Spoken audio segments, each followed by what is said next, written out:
Hello student, मैं सनी आप सभी का कुमार क्लासेस ऑफिशियल के ऑनलाइन पोर्टल पे स्वागत करता हूँ। इम्पॉर्टेंट सेशन है।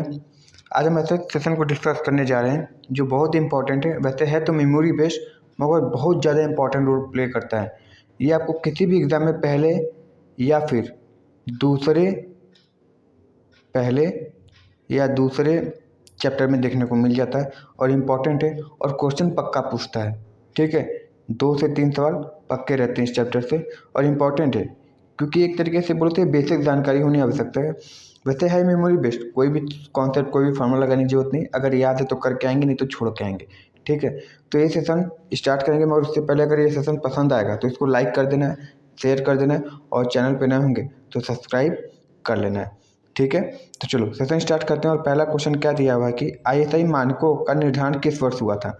मतलब ISI Indian standard institution, ISI का फुल फॉर्म। ठीक है, तो किस वर्ष इसकी गठन किया गया था।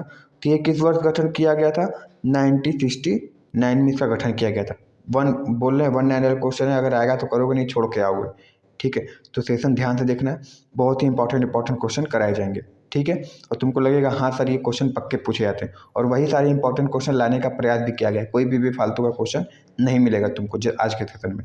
तो आईएसआई मानकों का निर्धारण किस वर्ष हुआ था, तो सर 1969 में। ठीक है, यानी 1969 में। नेक्स्ट क्वेश्चन देखते हैं कि निम्न में से कौन सा एक फायर क्लास का प्रकार नहीं है। हम पढ़ते हैं कि जो फायर के क्लास होते हैं वो कौन से होते हैं। सर होता है ए, बी, ठीक है सही है ना, सॉरी ए, बी, सी और डी। ए में हमारे कितने हो जाते हैं, सॉलिड वाले हो जाते हैं जैसे कागज, लकड़ी, ये सब। बी में लिक्विड वाले जैसे पेट्रोल, डीजल, कैरोसिन, इसमें। सी में तुम्हारे हो जाते हैं विद्युत वाले जितने भी होते हैं, जैसे विद्युत से लगने वाली आग है।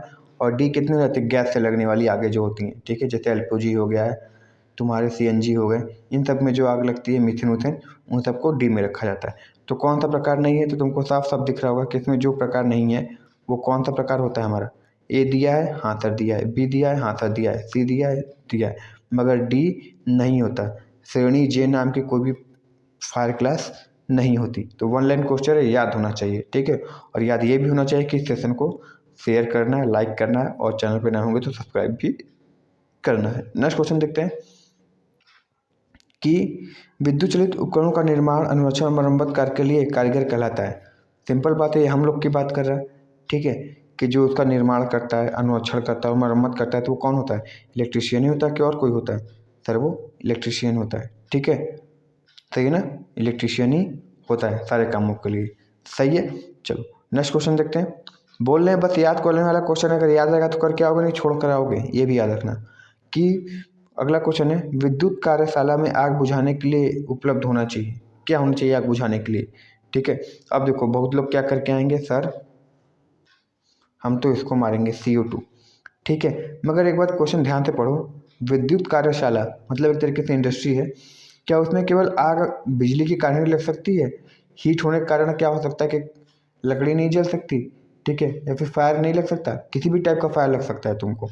ठीक है, तो उसमें क्या क्या होना चाहिए, तो सर उसमें हमारा CO2 भी होना चाहिए, रेत से भरी बाल्टी भी होना चाहिए और जल की व्यवस्था भी होनी चाहिए, यानी तीनों होने चाहिए। इसलिए उपयोग सभी क्या है हमारे सही हो जाएंगे, यानी ऑल टाइप के क्या होने चाहिए, उसमें व्यवस्था होनी चाहिए। क्योंकि आग किसी भी मेथड से, किसी भी तरीके से और किसी के कारण भी लग सकती है। ठीक है, जरूरी नहीं कि केवल बिजली के कारण ही लगे, इसलिए उपयोग सभी सही हो जाएगा।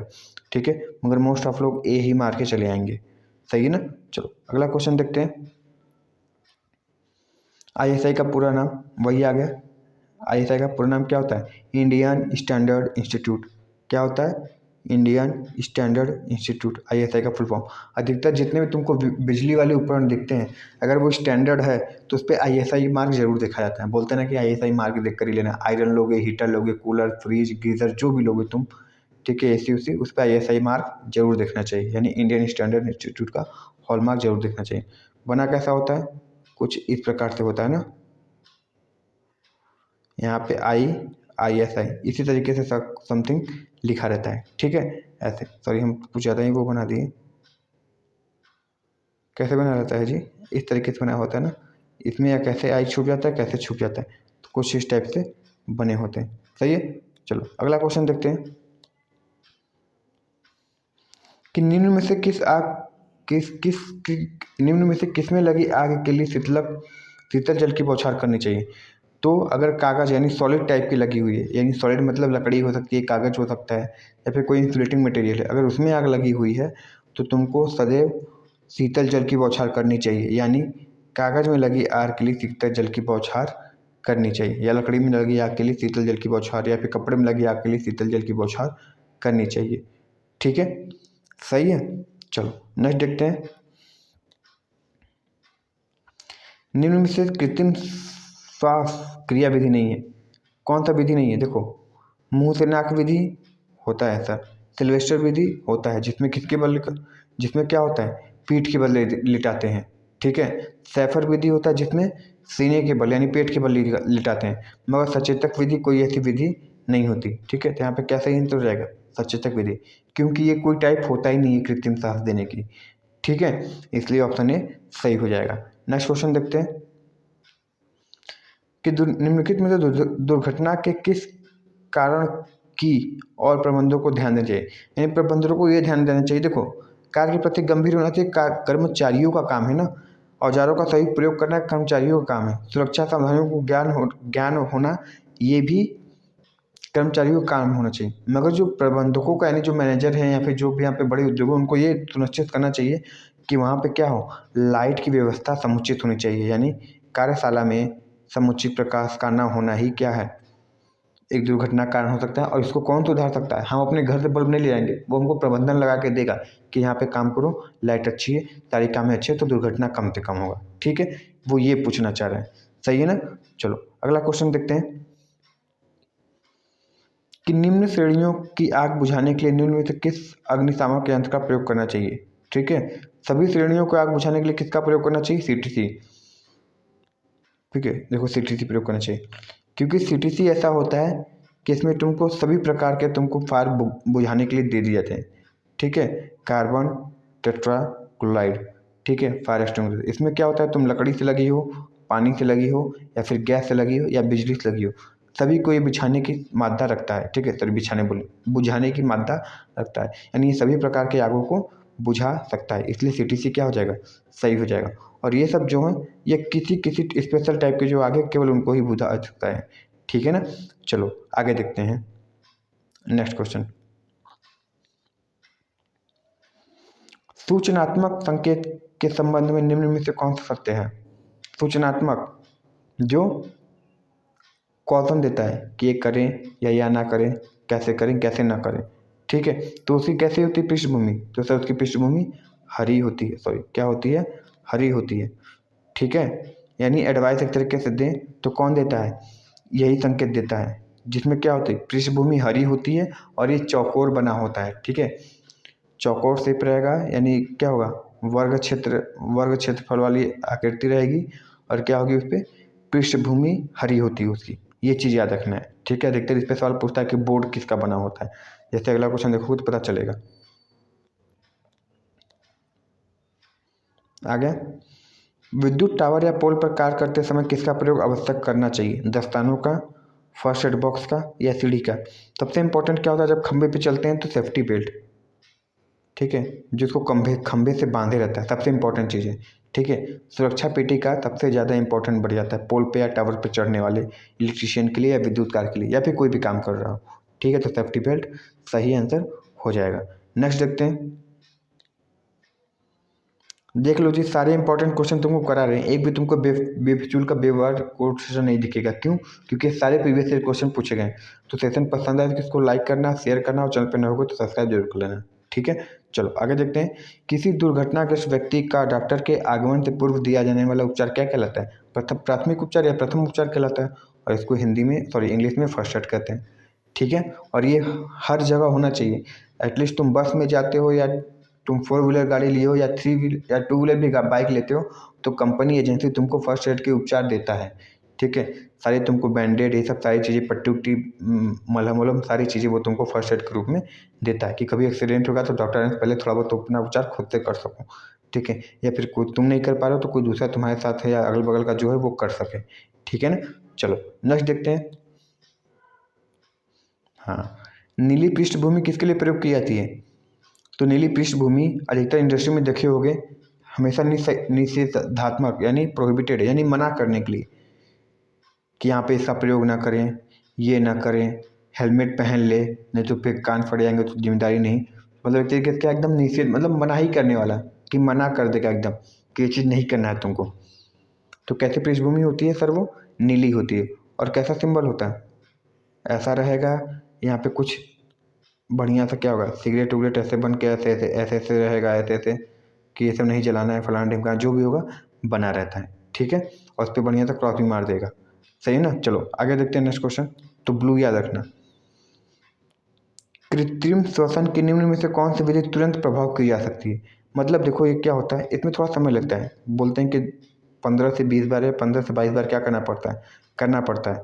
ठीक है, सांस लेना पड़ता है, देना पड़ता है, देना पड़ता है, लेना पड़ता है। ठीक है, मगर जो लाबोर्ड विधि है वो क्या होता है, बहुत जल्दी प्रभाव में आ जाता है।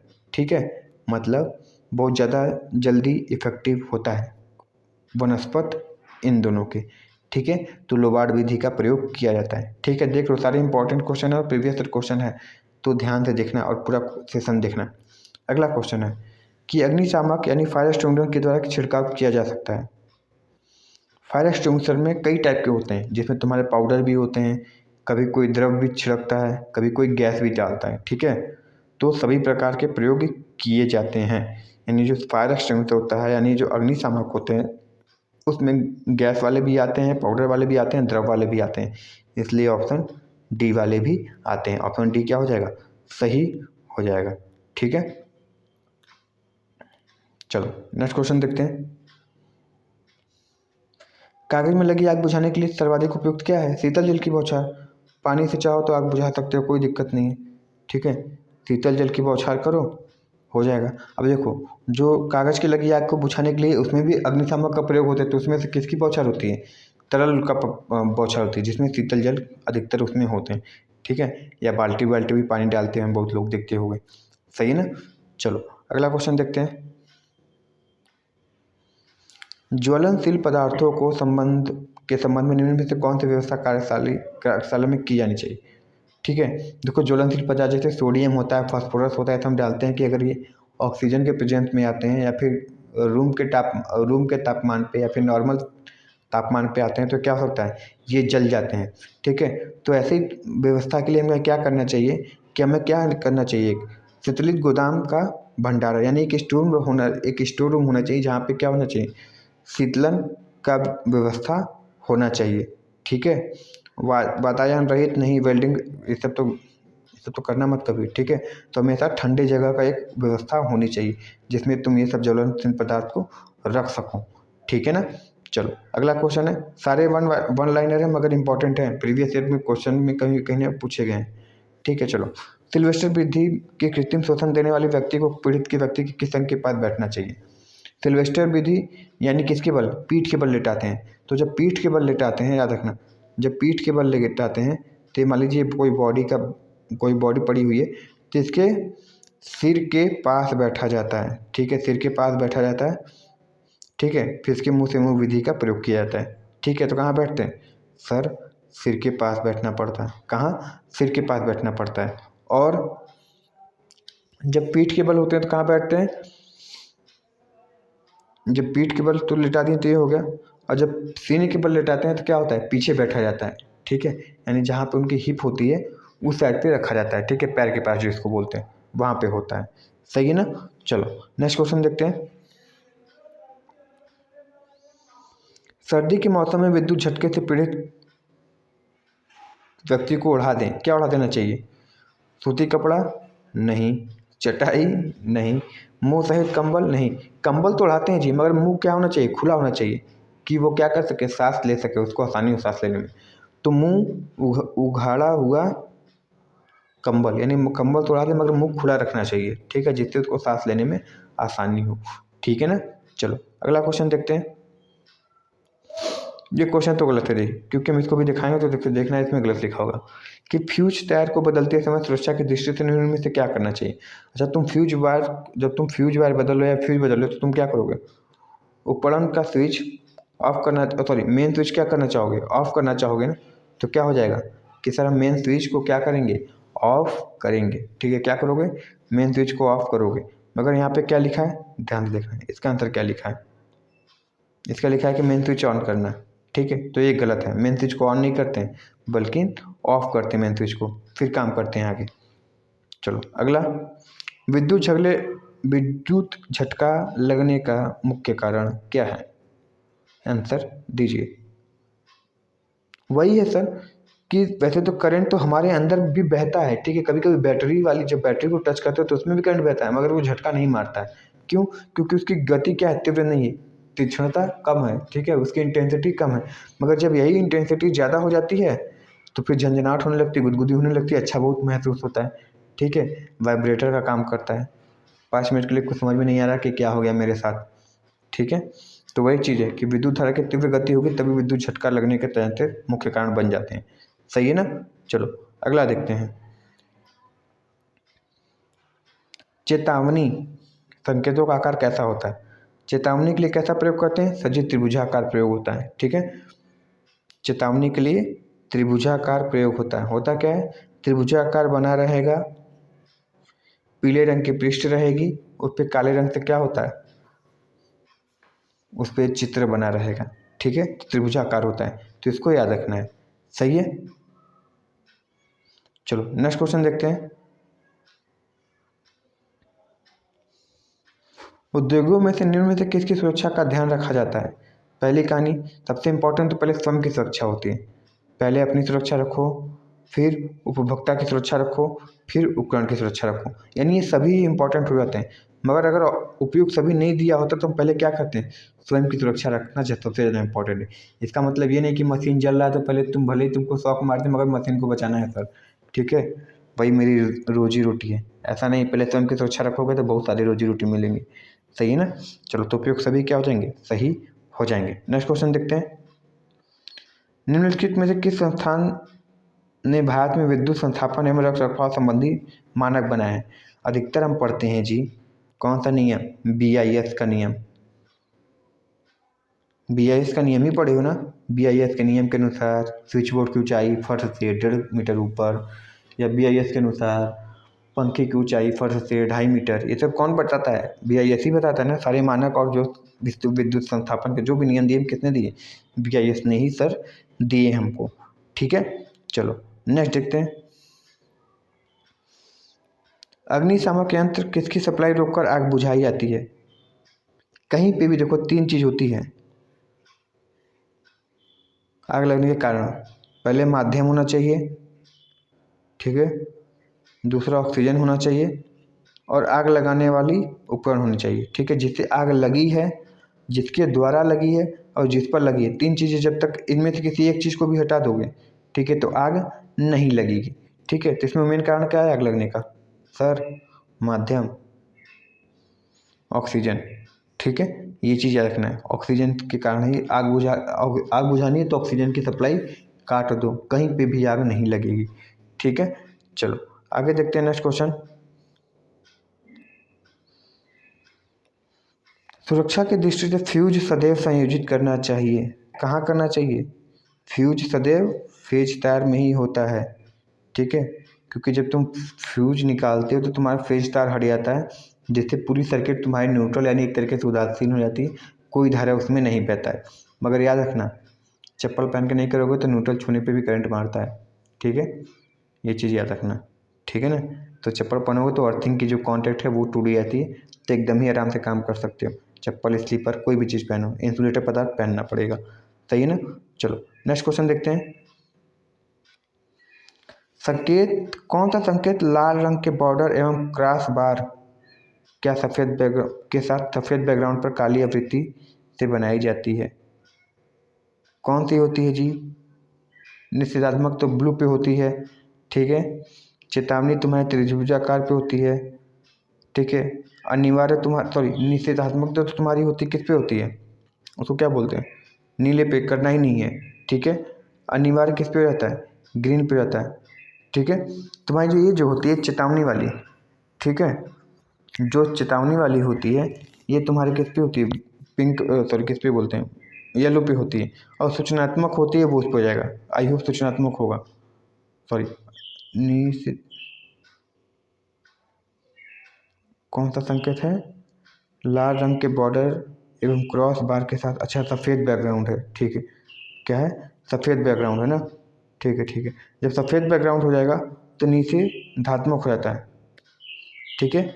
यानी निषेध करना मना है, ठीक है, करोगे तो जाओगे जेल, ठीक है ना, या फिर कोई फाइन लगेगा, तो इसके अनुसार हो जाता है। नेक्स्ट क्वेश्चन देखते हैं। निम्न में से कौन सा प्राथमिक उपचार का उद्देश्य नहीं है? प्राथमिक उपचार तुम किस लिए करते हो और क्या नहीं करना चाहिए, ठीक है। पीड़ित व्यक्ति को जीवन को बचाना या स्वयं की सुरक्षा के प्रति जागरूक रहना या फिर घाव को स्वच्छ कपड़ों से ढकना या पीड़िता को अस्पताल भेजने की व्यवस्था करना। निम्न में से कौन सा प्राथमिक उपचार का उद्देश्य नहीं है? क्या नहीं है जी? तभी है। जीवन बचाना उद्देश्य है, स्वयं की सुरक्षा के प्रति जागरूक रहना वो है, पीड़ित को अस्पताल भेजने की व्यवस्था करना है। मगर तुम कभी भी नहीं चाहोगे कि घाव को अस्वच्छ कपड़ों से ढकना ही क्या है प्राथमिक उपचार नहीं होता है, ठीक है। तो उद्देश्य नहीं है पूछा है, ठीक है। अगर पूछता तो ये तीन हो जाता है, अगर नहीं पूछा है इसलिए घाव को अस्वच्छ कपड़ों से नहीं ढकना चाहिए, ठीक है ना। चलो अगला चीज़ देखते हैं, नेक्स्ट क्वेश्चन क्या है। और आज का लास्ट क्वेश्चन है कि पेट्रोल की आग बुझाने के लिए किसका प्रयोग करना चाहिए? पेट्रोल की आग बुझाने के लिए, पेट्रोल की आग बुझानी है तो रेत की बाल्टी का प्रयोग कर सकते हो, ठीक है। रेत की बाल्टी का प्रयोग कर सकते हो, सही है ना, लिखा होता है। और शुष्क पाउडर अग्निशामक का भी प्रयोग कर सकते हो, ठीक है। मगर यहाँ पे देखते हैं क्या आंसर दिया हुआ है। रेत की बाल्टी सही है जी, देखो यहाँ पे गलत दिया है, क्यों? देखो बताते हैं क्यों। क्यों? तुम देखते हैं पेट्रोल पंप पे जाते होगे, पेट्रोल पंप पे जाते हो, ठीक है। अभी बाल्टी लटकी होती है, उसमें क्या भरे होते हैं? उसमें भरी होती है रेत भरी होती है, ठीक है। यानी तुम चाहो तो पेट्रोल में से लगी आग को बुझाने के लिए रेत की बाल्टी का प्रयोग कर सकते हो, ठीक है। और फोम प्रकार तो कर ही सकते हो, मगर रेत की बाल्टी सबसे सरल और सबसे आसानी से मिलने वाली चीज़ें हैं, ठीक है। तो रेत की बाल्टी का तुम प्रयोग कर सकते हो, यानी ऑप्शन बी क्या हो जाएगा? सही हो जाएगा, ठीक है। चलो लास्ट क्वेश्चन देखते हैं आज का। विद्युत अग्नि दुर्घटना का कारण क्या है? तारों का ढीला होना, चालों का लघु पतन होना, केबल के रोधों का क्षति होना, उपयुक्त सभी। तो यहाँ पे क्या हो जाएगा? सभी कारण क्या है तुम्हारे? सभी के सभी कारण तुम्हारे क्या हैं? विद्युत के आग लगने कारण है, यानी इस तीनों कारण है जो विद्युत का आग लगा सकती है, ठीक है। तो आई होप ये सेशन पसंद आया होगा, और सेशन पसंद है तो बाबू प्लीज़ इसको लाइक कर लो और इसको शेयर कर लो और इसको सब्सक्राइब कर लो, ठीक है। सब्सक्राइब कर ले वो फ़ायदा हो वो, ठीक है, क्योंकि डेली इसी टाइप के सेशन आते हैं, ठीक है। और कुमार क्लासेस ऑफिशियल के और तुम वीडियो लिस्ट चेक करोगे, प्ले लिस्ट चेक करोगे, तुमको ऐसे कई सारी वीडियो मिल जाएंगे जो फ्री ऑफ कॉस्ट है और तुम्हारी तैयारियों को बूस्टअप करने के लिए बहुत ज़्यादा इंपॉर्टेंट लेक्चर पड़े हुए हैं, ठीक है। तो वीडियो ज़रूर देखना और इस सेशन को भी शेयर करना, और चैनल पर नए हो तो सब्सक्राइब जरूर कर लेना, ठीक है। और लाइक या कुछ नहीं करते हो तुम लोग यार, मतलब 100 भी देख रहे हो तो 10 भी लाइक नहीं रहते, सोचो। चलो मिलते हैं नेक्स्ट वीडियो में। Thank you very much and all the very